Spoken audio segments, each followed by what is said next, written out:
Today we're going to talk about false dichotomies. A false dichotomy is something that can go wrong with an argument, but it can go wrong either with an argument that we're trying to refute, and so we can refute that argument by showing that it depends on a false dichotomy, but it can also go wrong with the argument that we're giving by way of refutation. In other words, our attempted refutation of an argument can go wrong because it relies on a false dichotomy. So, what's a false dichotomy and why is it a bad thing? Let's talk about that now. A false dichotomy is when an argument relies upon a false dichotomy, when that argument falsely assumes that there are only two possibilities, when in fact there are more than two possibilities. Okay, this is a common problem with arguments. It's a common problem with arguments that we try to refute, and it's also a common problem with arguments that try to refute them. Let's look at some examples. So consider the following argument. You can imagine someone from, let's say, a powerful Western nation giving the following argument in the course of determining which alliances to foster and which international relations to cut off. Either other nations are with us or they're against us in our war against terrorism. That's premise one. Premise two, Switzerland is not with us. Conclusion, Switzerland is against us. And then from this conclusion, you can imagine that the proponent of this argument would draw various further conclusions, like that diplomatic relations with Switzerland should be cut off, that trade relations with Switzerland should be cut off, and so forth. Maybe we should have an embargo on Swiss goods. So, the problem with this argument is that even if premise 2 of the argument is true, and actually even if premise 3 of the argument is true, premise 1 of the argument is a false dichotomy, or at least may very well be a false dichotomy. Isn't it possible that a nation might simply be neutral with respect to a particular conflict that our nation has with some other force? Right? Couldn't a nation simply be neutral with respect to that conflict? Why must they choose between being with us and being against us? Why couldn't they just remain neutral? Right? So this argument relies on a false dichotomy, and we can refute the argument by showing that it relies on a false dichotomy. Here's another example of an argument that relies on a false dichotomy. So imagine someone argues as follows. Look, premise 1, either the government must listen into our phone calls, or else they will be collecting our body parts after another terrorist attack. Premise 2, better to listen into our phone calls than to collect our body parts. Right? We'd rather lose our privacy than lose our lives. Conclusion, the government must listen into our phone calls. Now again, let's suppose that premise 2 is true. In fact, we can even suppose that the conclusion is true. But even if the conclusion is true, this argument does not successfully show that the conclusion is true. And the reason it doesn't successfully show that the conclusion is true is that premise 1, again, is a false dichotomy. Premise 1 assumes that there are only two possible situations. Either the government is listening in to all our phone calls, or there's going to be another terrorist attack, and the government will have to collect our body parts. But why are those two the only possible situations? Is there absolutely no other way of preventing another terrorist attack, or in any case, reducing the likelihood of another terrorist attack, without listening into our phone calls? Until someone can establish that there is no other possible way of doing that, we can suspect that premise 1 of this argument is a false dichotomy. And so the argument is unsuccessful. The argument doesn't show that its conclusion is true, even if its conclusion is true. So those are two examples of arguments that rely on a false dichotomy. Now, I'd like you to look at the following video clip, in which you'll hear 3 arguments given. Now, the first of the 3 arguments is an appeal to popular opinion, but then I think you'll see some examples of false dichotomy. Okay, we'll talk about it right after the video clip is over. Do you know that we don't catch that fishing boat? There ain't gonna be no deep sea fishing. We'll have to stay on the dock. But the old people here, hold it. What are you doing here? What? What about the other foot? There ain't no sock on it. I'll get to it. Don't you know that the whole world puts on a sock and a sock and a shoe and a shoe?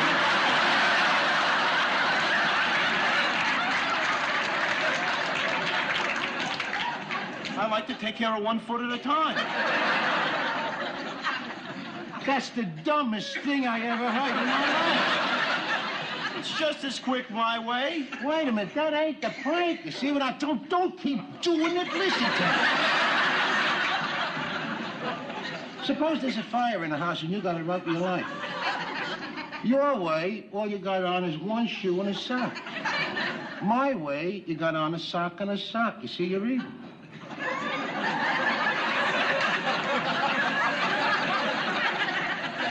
Suppose it's raining or snowing outside. Your way, with a sock on each foot, my feet would get wet. My way, with a sock and a shoe on 1 foot, I could hop around and stay dry.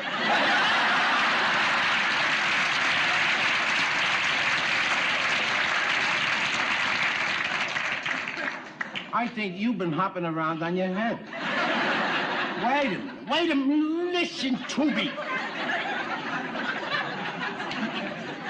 Supposing the other sock's got a hole in it. It doesn't have a hole in it. I said supposing All it's right, got a hole. suppose it has a hole. All right, it's got a hole in it. So, you ain't got another matching pair, so what do you gotta do? Your way, you gotta take off a whole shoe and a sock.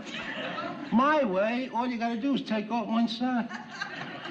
All right, if it'll make you happy, I'll start all over again. No, you're halfway through. Now, gee, get on with it. We're in a hurry. You can start doing it the right way tomorrow morning. And do it that way for the rest of your life.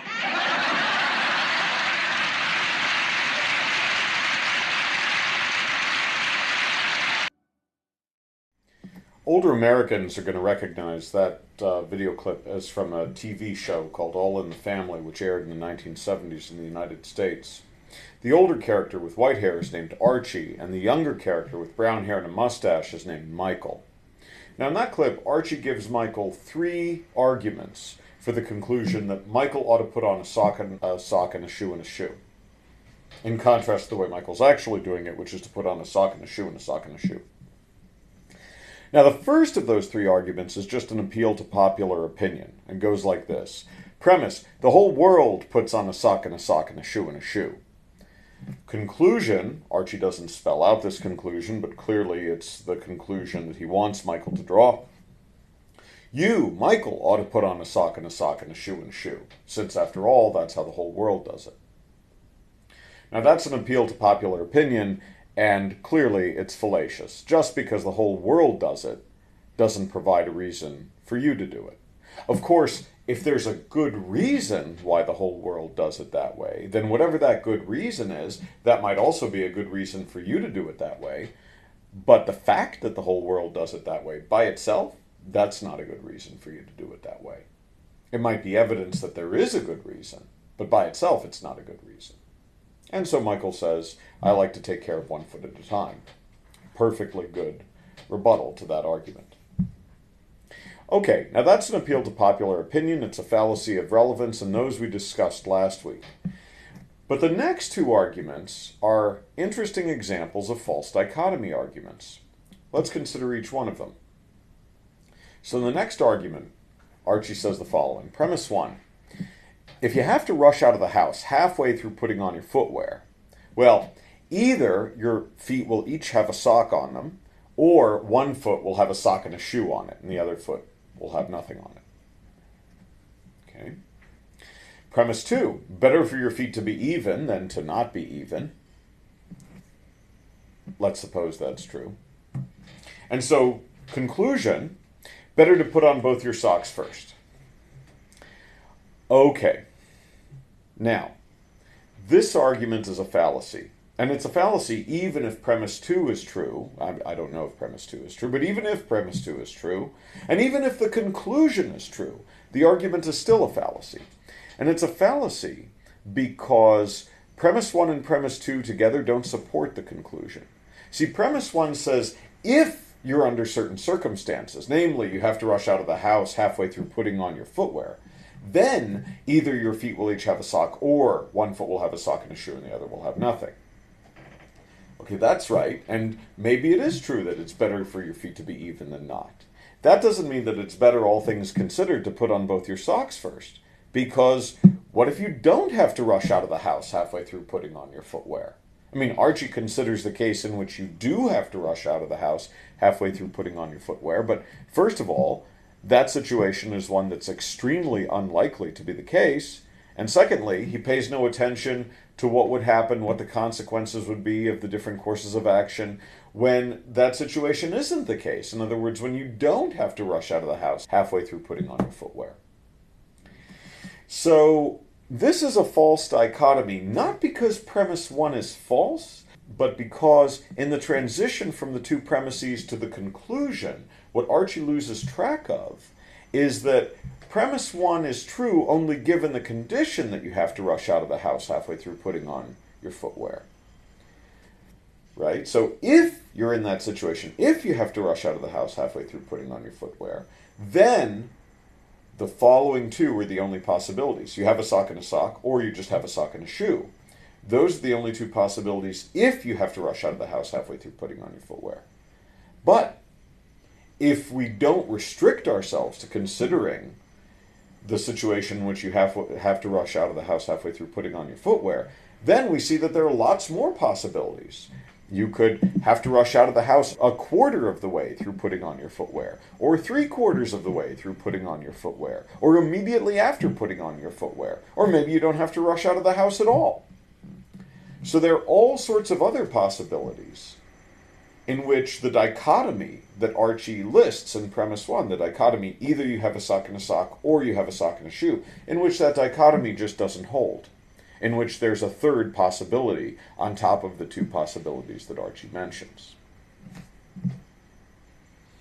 And Michael, interestingly, tries to show that Archie's argument is no good by giving his own argument of exactly the same form with an incompatible conclusion, that it's better to put on a sock and a shoe first. Remember, on Michael's alternative argument, he says, well, suppose you have to rush out of the house halfway through putting on your footwear, but it's raining outside. Right? If you have a sock and sock, then both your feet will get wet, whereas if you have a sock and a shoe, then you can hop around on one foot and stay dry. So that's an argument of the same form as Archie's argument, but it reaches an incompatible conclusion, the conclusion, namely, that it's better to put on a sock and a shoe and a sock and a shoe rather than a sock and a sock and a shoe and a shoe. And that just shows that Archie's argument wasn't itself very compelling. Okay, so that's Archie's second argument, and that's guilty of a false dichotomy. Now let's consider Archie's third argument, which goes like this. Premise 1. If you find a hole in your second sock after putting on 2 socks, then you need only change your socks. Premise 2. If you find a hole in your second sock after putting on a sock and a shoe, then you need to take off your shoe. Premise 3. It's easier to take off 2 socks than a sock and a shoe, so conclusion, better to put on your socks first. Okay, now Michael doesn't actually try to rebut this argument, but it's worth our while considering how compelling this argument is. See, this argument, like the one before it, also seems to rely on a false dichotomy. The false dichotomy is this. Under a certain circumstance, namely when you find a hole in your second sock, one of two possible situations obtains. Either you only need to change your socks, or you need to take off your shoe in addition to changing your socks. So, under that scenario, when you find a hole in your second sock, then there are only 2 possible outcomes. You have to change your socks, or you have to take off your shoe in addition to changing your socks. Okay, now, that might be right. Well, actually, it's not right, because you do have the alternative of simply walking around with a hole in your second sock, or of just having unmatched socks. But let's suppose we rule that out somehow. We rule out the acceptability of walking around with unmatched socks or with a hole in your second sock. So we allow that under the circumstances that Archie envisages, namely where you find a hole in your second sock, only one of 2 possible scenarios can obtain. Either you have to change your 2 socks, or you have to take off your shoe in addition to changing your socks. Okay, so there's a dichotomy, but it's a dichotomy that obtains only when we're in the situation that Archie specified, namely where we find a hole in our second sock. But what if we don't find a hole in our second sock? Then there are any number of situations that could obtain, right? We could end up putting on our socks and shoes and not having to change anything. Or we could end up changing one sock after finding a hole in our first sock. We could end up having to take off our shoe after we find not that there's a hole in our second sock, but that the first shoe doesn't feel comfortable with the first sock. There are any number of scenarios that could obtain, but Archie restricts himself to considering just two possible scenarios, the one where you have to change your two socks versus the one where you have to change your two socks and take off your shoe, and he restricts himself to considering just those two possible scenarios because he's only thinking about a situation in which what prompts you to change your footwear is finding a hole in your second sock. He's not considering any other possible situation.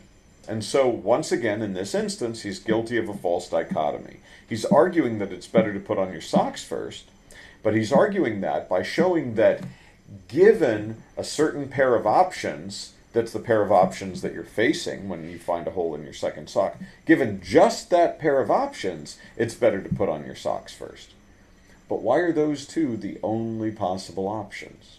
Archie doesn't tell us that. That's what makes his argument a bad argument. Okay, so I hope I've given some real-life examples here of false dichotomies that can occur in arguments and that can vitiate those arguments, that can make them bad arguments. Okay, now in the exercises we'll consider more examples of that.